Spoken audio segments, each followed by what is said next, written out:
When people come to you for solutions, do you think they come with certain preconceived notions about what yoga is all about? Because there are a lot of stereotypes. There's a lot of cultural appropriation around yoga. What is your experience in that area?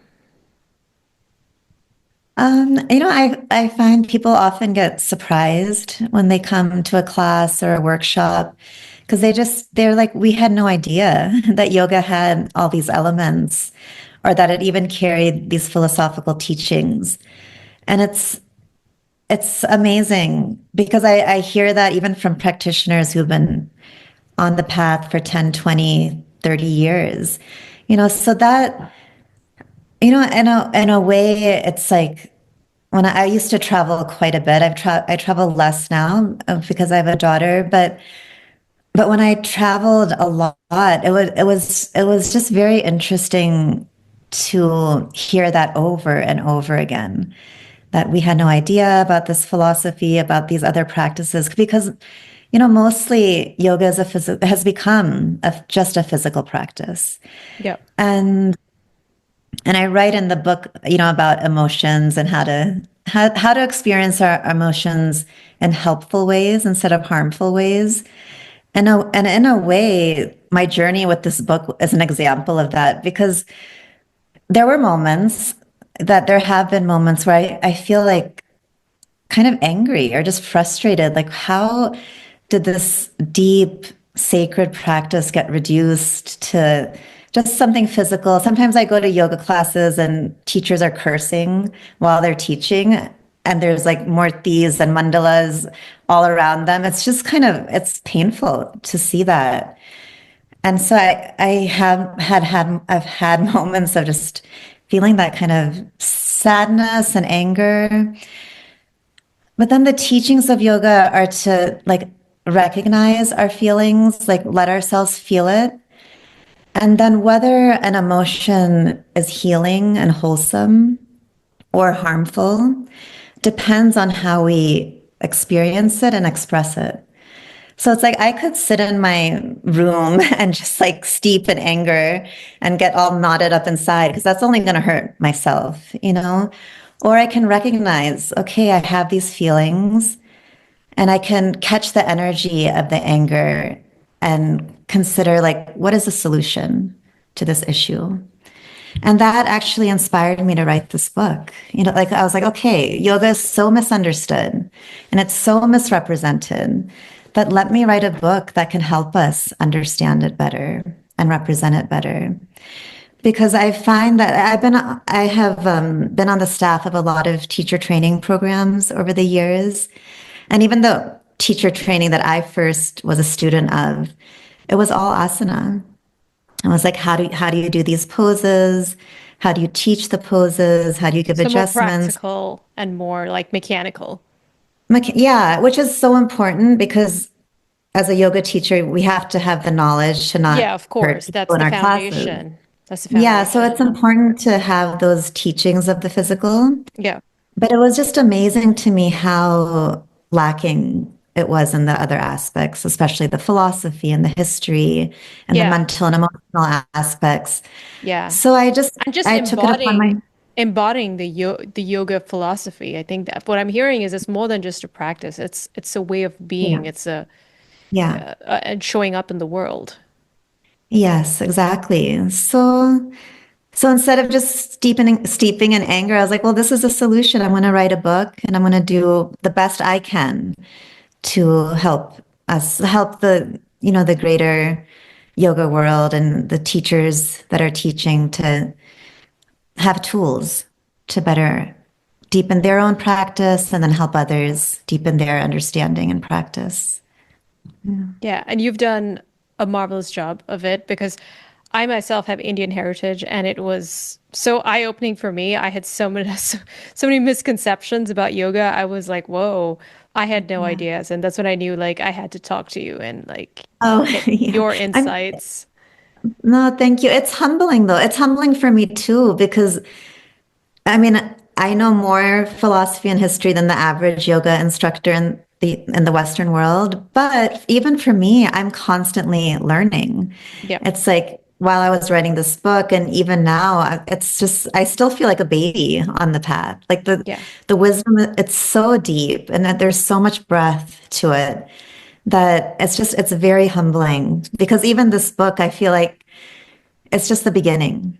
You know, Mm. it's just the beginning of tapping into the deeper teachings. Yeah. Yeah. I mean, and you walk your talk because you did write something very interesting that I truly believe in.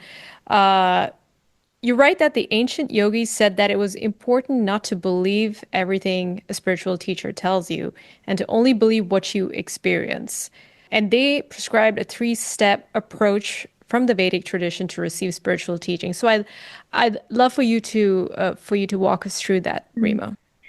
Sure. So I love this too. It's the three steps are Shravan is the first step, which is listening. And so the ancient yogis, they understood that we all have wandering minds, that we're surrounded by distractions now more than ever, but even then, and that the nature of the mind is just to move, right? So Shravan, listening is like consciously setting aside all our distractions and really focusing on the teachings that are being shared. So that's the first step. And then the second is manan, which means reflection. So it's the idea is that you don't just listen to the teachings and believe them just because someone's saying it. You actually, manan is like you take time to reflect. Like, how are these teachings resonating in my own heart, in my own being? And what is my experience of them? And then the third part is it's called nididhyasana, and that means meditation. And this is like the practice where, all yoga practices essentially are meditative, like whether it's movement or mantra or sitting meditation. And so the third part is like, okay, I've heard the teachings, I've reflected upon them. Now I'm actually going to go into these meditative practices and see my direct experience of them. Do they resonate as true in my own being? And that ties into that teaching that only believe what you experience in your own being directly. So it's so liberating and it's so empowering. It's so like not free of dogma, is so beautiful. Yeah, if only people had access to this framework, because I think it's really needed now more than ever, because I feel like people are just tend to blindly follow what they see, or not even I mean, not always blindly, but they are more prone to absorbing ideology and taking sides Yeah. rather than taking a moment to really evaluate it and see how it sits with them. So this is very important, this knowledge that needs to get Mm. out there. And Yeah. it can stop us from being so reactive and judgmental. If we Yes. actually sit and think, like, is this true? Like, someone's saying X, Y, and Z, but is it true? Like, let me actually sit with this, you know? Yeah, exactly. And you briefly touched on the the layers of the body. And I Mm. would like us to dig into that a little bit. You say that we have five layers of the body: the physical, energetic, mental, conscious, and bliss bodies. I would like us to specifically talk about the subtle body and how it aligns with the physical body. Sure. Yeah, so there are these five layers of the body, which are also explained in the Taittiriya Upanishad, again, fifth or sixth century BCE. And they describe the body as like layers, like you can imagine layers of an onion. And the outermost layer is the physical body that we see when we look in the mirror. It's our flesh and bones, and that's the physical body. And then the four layers underneath it, that they're all considered the subtle body. So the first layer underneath the physical body is the energetic body. And that's like our prana, our vital force. And that like our chakras, our energy centers, the vayus, which are the energetic winds through the body, that's all part of this energetic layer. And then it gets more and more interesting. Like underneath the energetic layer is the mental layer that we touched upon. That's the lower mind, our impulsive thoughts, actions, emotions. So, what shapes the energetic body is that mental layer, our thoughts and emotions. And then even underneath that mental layer is what we call the wisdom body or the conscious body, which is that higher mind where we can pause and like consciously respond to life. So at that level, our thoughts and emotions are different, Hmm. right? They're not so impulsive, they're not conditioned. Like we start to break free from the conditioning. And so, and then below that is the bliss body, which is always there, our innermost layer. But whether we connect to that bliss body or not is dependent on what's happening in the thoughts, in our thoughts and in our emotions. And what's happening in our thoughts and emotions, that affects our energetic body, that affects our energy. And then what's happening in our energetic body, that shapes our physical body. So Yeah. essentially, the yogis are saying that our thoughts and our emotions, which are the food of our subtle body, is shaping our physical body. It's like affecting our physical health. And it's also affecting our experience of the physical world. So they had, Yeah. so the body, it consisted of all of those elements. Yeah. And I've heard about this before. I read about it in Carolyn Mace's book and also Okay. Louise Yeah. Hay. I mean, they've all popularized this idea of how energetic blocks, how they kind of manifest in our physical bodies. Yes. Yeah. Yes, absolutely. Because then we see, the yogis, I mean, now it's becoming like so part of science that there's this understanding in science now that our thoughts affect our health.